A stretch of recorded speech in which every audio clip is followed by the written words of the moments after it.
আপনি একদিকে একজন চিকিৎসক, অন্যদিকে ভবিষ্যতে চিকিৎসক হতে চায় এমন একজন সন্তানের পিতা, একজন অভিভাবক হিসেবে এই ব্যবস্থার মধ্যে দাঁড়িয়ে আপনার কি মনে হচ্ছে? ন্যাশনাল টেস্টিং এজেন্সি যেভাবে ঠিক যে কায়দায় চলছে এখন, যা করে এই একটা অদ্ভুত ভয়ঙ্কর কলঙ্কজনক অধ্যায়ের সামনে এসে আমাদেরকে দাঁড় করাতে হয়েছে বা দাঁড়াতে হয়েছে তাদের কার্যকলাপের জন্য, সেই অবস্থাতে কি আস্থা ফেরানো সম্ভব একজন চিকিৎসক হিসেবে এবং একজন অভিভাবক হিসেবে? আপনি কি করলে মনে করবেন যে হ্যাঁ, ভবিষ্যতে অন্তত এই চিন্তাটা থেকে রেহাই পাওয়া গেল? জয়বাবু।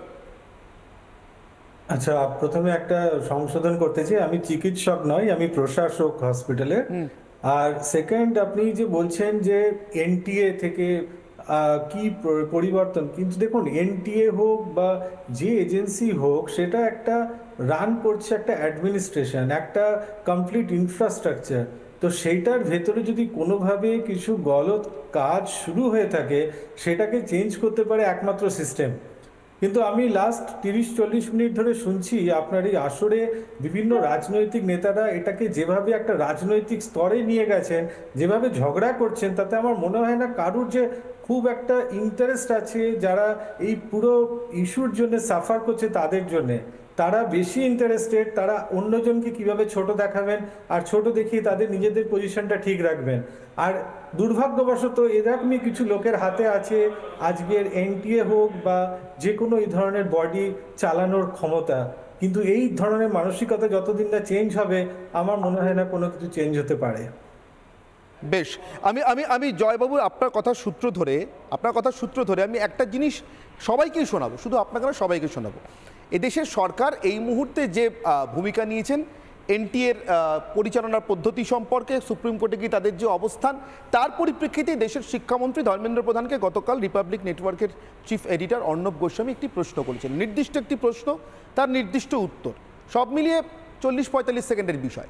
আমি একটু সবাইকে বলবো ধৈর্য ধরে এবং মন দিয়ে শুনতে, কি প্রশ্ন করলেন অর্ণব গোস্বামী এবং কি উত্তর দিলেন ধর্মেন্দ্র প্রধান, তারপর আমি আমার প্রশ্নটা রাখছি।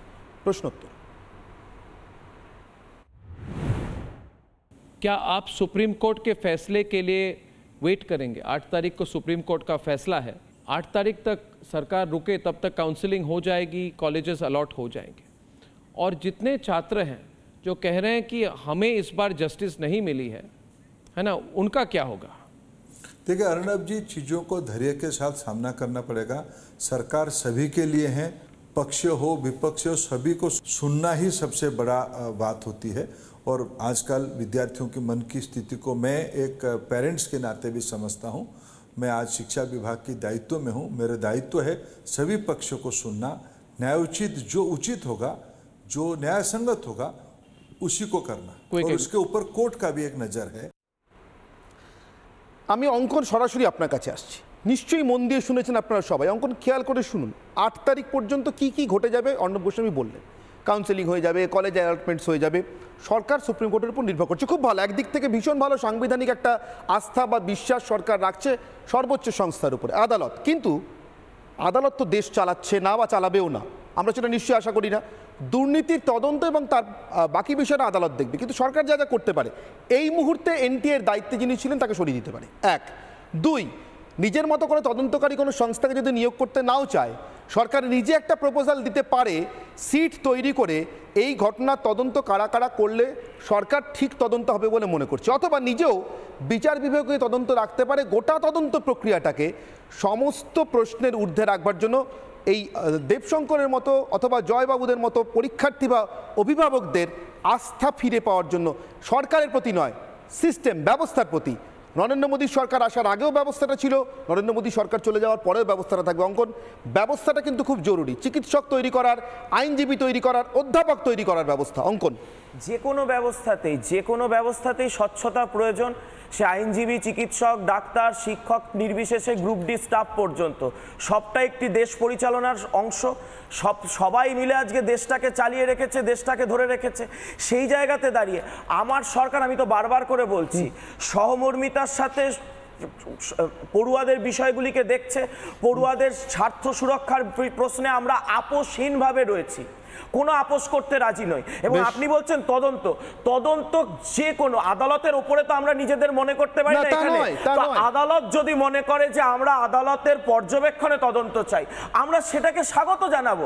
আদালত যদি মনে করে এটা বাইরের কোনো রাজ্য বা রাষ্ট্রের কেউ যদি এসে এখানে তদন্ত করে নিরপেক্ষতার স্বার্থে, আমরা সেটাকেও স্বাগত জানাবো। আমি একটা কথা পরিষ্কারভাবে জানি, আমার দল, আমার দলের মন্ত্রীরা তারা এই দুর্নীতির সাথে যুক্ত নয়, তাই আমাদের স্বচ্ছতা রয়েছে যে কোনো কোশ্চেন, যে কোনো ইন্টারোগেশন ফেস করতে।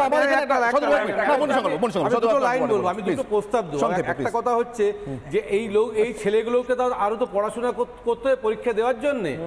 এই ধরনের মাস্টার যাদের দিতে হয়, পড়াশোনা করতে হয়, তাদের খরচাটা অনেকেই জানে এবং অনেক গরিব লোক আছে, এদের একটা কম্পেনসেশন দেওয়ার জন্য আমি দাবি রাখবো সরকারের কাছ থেকে। এক আর দুই হচ্ছে, আজ থেকে 20-30 বছর আগে এত করাপশন ছিল বলে কোর্টের উপর নির্ভরতাটা এতটা ছিল না।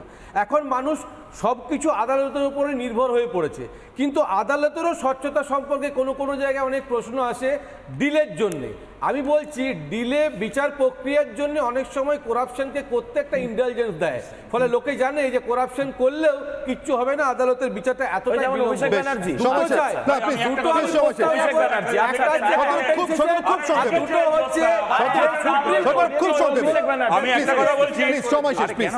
একদম সংক্ষেপে। আমি যেমন জয়বাবু যেরকম বুঝতে পারছিলেন না আমরা দুর্নীতি নিয়ে চিন্তিত না, রাজনীতি করছি, আপনার হাসপাতালের বিল থেকে আমরাও বুঝতে পারি না আপনারা চিকিৎসা করেন না ব্যবসা করেন, সেটা অন্য কথা। প্রশ্নটা হচ্ছে যে কারণে রাজনৈতিক বিতর্ক হয়েছে, কেন দেশের সরকার তৈরি হয় রাজনৈতিক প্রক্রিয়ায়। সরকার যদি স্বচ্ছ হয় তাহলে সবকিছু স্বচ্ছ থাকবে, সরকার দুর্নীতিগ্রস্ত হলে সবকিছু দুর্নীতিগ্রস্ত হবে। কারোর গায়ে ঝাল লাগতে পারে, কিন্তু রাজনৈতিক প্রক্রিয়ার মাধ্যমেই একটা দেশ স্বচ্ছ হবে। আমি দিব্যশঙ্করের কাছে একটা প্রশ্ন রাখবো, আবার যদি রিনিট আবার যদি পরীক্ষা হয় দিব্যশঙ্কর, এই এনটিএ যদি আবার পরীক্ষা নেয়, লোকজন হয়তো কিছু বদলাবে, নিশ্চিতভাবে বদলাতে হবে, কারণ এই লোকজন নিয়ে তো এই পরীক্ষা বিশ্বাসযোগ্য হবে না। তাতে কি পড়ুয়া হিসেবে আপনি আশ্বস্ত হবেন দিব্যশঙ্কর? না দেখুন, আমি যেটা আগেই বললাম আপনাকে, যে যখন আমাদের একটা মাইন্ডসেট থাকে যে এখন এক্সাম দেবো, তো তখন আমাদের প্র্যাকটিস, রিফ্লেক্স, এভরিথিং নলেজ পুরো একদম পিকে থাকে।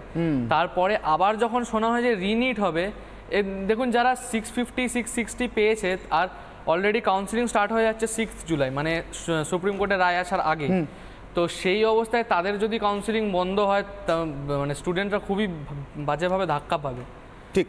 আমি এখান থেকে আমার যা পোল কোশ্চেন ছিল, অর্থাৎ আপনাদের কাছে যে রায় চেয়েছিলাম সেটার উত্তরটা দেখে নেব। সাধারণ মানুষ কি মনে করছেন? আমার প্রশ্ন ছিল এনটিএ-কে দিয়েই সম্ভব নাকি এনটিএর বদলে নতুন সংস্থা? উত্তরকে কিভাবে দিলেন? ফেসবুকে 87% মানুষ মনে করছেন হ্যাঁ এনটিএ-কে দিয়ে সম্ভব, বা মাফ করবেন এনটিএর বদলে নতুন সংস্থা দরকার। 13% মানুষ মনে করছেন না এনটিএ-কে দিয়েই সম্ভব। এক্স হ্যান্ডেলের পরিসংখ্যানে নজর রাখুন, এখানে 100% মানুষ মনে করছেন এনটিএর বদলে নতুন সংস্থা দরকার। আস্থা এতখানি টলেছে, এই সংস্থার দ্বারা পরীক্ষাটা পরিচালিত হওয়া সম্ভব বলে আর মনে করছেন না। এক্স চ্যানেলে 100% মানুষ।